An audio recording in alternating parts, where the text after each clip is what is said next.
Have you ever felt like you were meant for something more? Like there's a fire inside you, a quiet but persistent voice urging you to chase a dream that seems impossible. This is a story about that fire, and about a young woman who learned that the greatest treasures aren't found on a map, but within ourselves. In a quiet town, nestled at the edge of a vast forest, lived a young woman named Elara. From her earliest days, she was different. While other children played safely in the village square, Elara's eyes were always drawn to the dark, mysterious woods. She dreamed of adventures that others were too afraid to even imagine. But Elara's life was anything but a fairy tale. Her family was poor, and the villagers, seeing her as a dreamer, often looked down on her. Dreaming is for the wealthy, they'd say. The world is too harsh for someone like you. Their words stung, but they couldn't extinguish the spark inside her. She felt a quiet, unwavering force pushing her towards something extraordinary. One day, that push became a shove.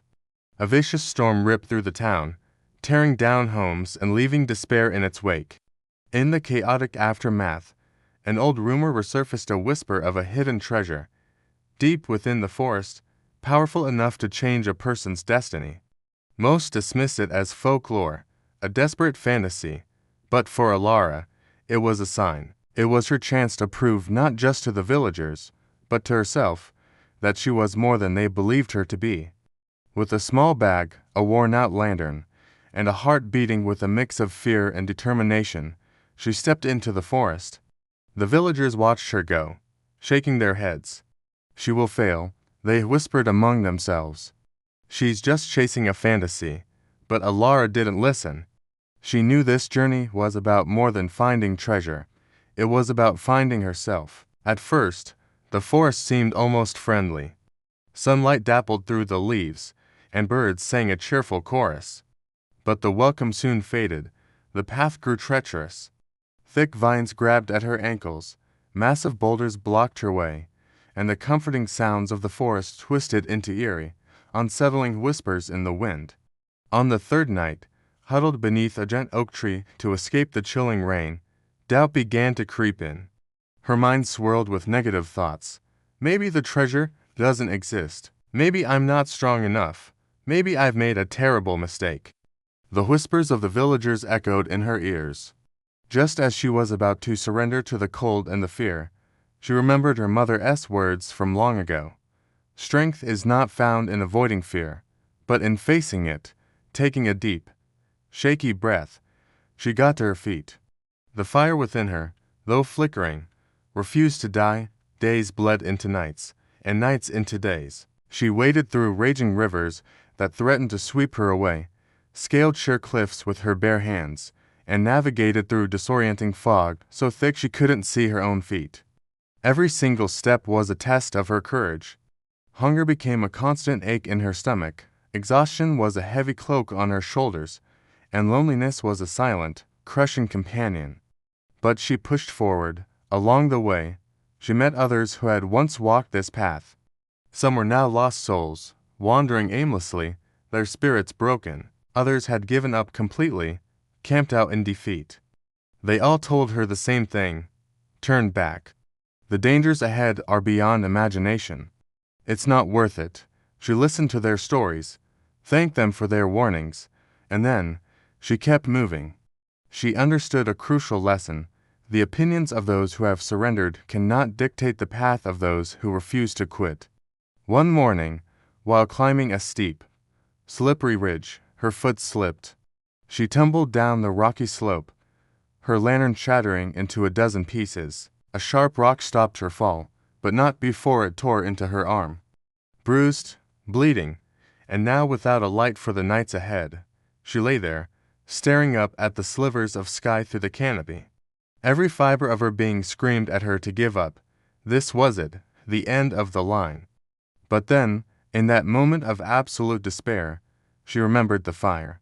That little spark she'd felt as a child, that restless curiosity and unshakable belief that something more was out there.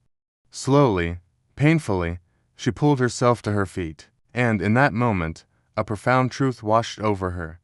The journey itself, the forest, the obstacles, The fear it was all forging her into someone new, someone stronger, braver, and wiser. These weren't just challenges, they were lessons. The forest was her teacher, preparing her for something far greater than any treasure.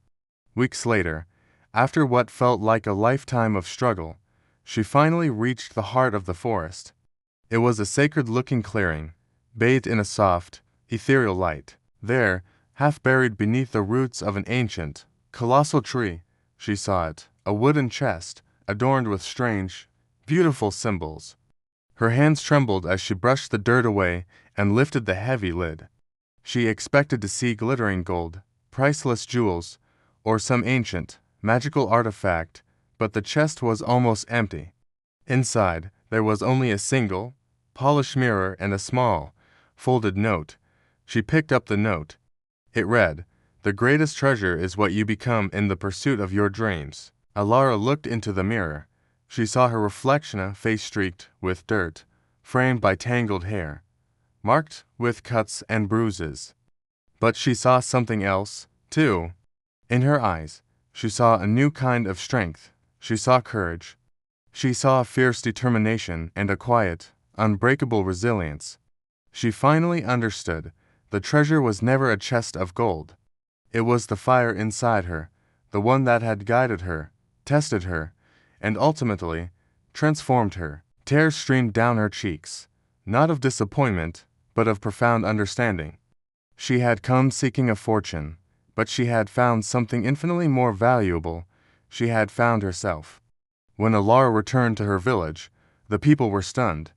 They expected to see a broken, defeated girl returning empty-handed. Instead, they saw a woman who walked with a quiet confidence, who spoke with a newfound authority, and who carried a powerful presence that commanded respect. She shared her story, not as a tale of riches or fantasy, but as a lesson in courage, perseverance, and self-discovery. Her story resonated, spreading far beyond her small town. People traveled from all over to hear her speak, to learn the secret of her transformation. And with a gentle smile, she told them all the same thing. The journey will always be harder than you imagine. Fear will be your constant companion, and doubt will whisper in your ear, trying to convince you to give up, but the only true failure is to stop trying. When you face your challenges head-on, when you refuse to let your spirit be broken, you will discover the real treasure, the one that has been inside you all along. Years later, Elara became a guide for countless others. She didn't lead them to a treasure in a forest. She taught them how to find the treasure within themselves. She showed them that every obstacle is an opportunity, every fear is a chance to grow, and every dream, no matter how impossible it seems, is a path to becoming who you are truly meant to be. The greatest lesson from her story is this: success isn't defined by what you achieve, but by who you become in the process. The real treasures in life are not material things. They are the courage you build, the resilience you forge, and the unshakable belief that you can rise above any challenge. So, what is your forest? What is your treasure? Remember Elara's story, and remember the fire within you. It's waiting to be ignited. Thank you so much for watching. If this story resonated with you, please like, subscribe, and share it with someone who might need to hear it. See you in the next video.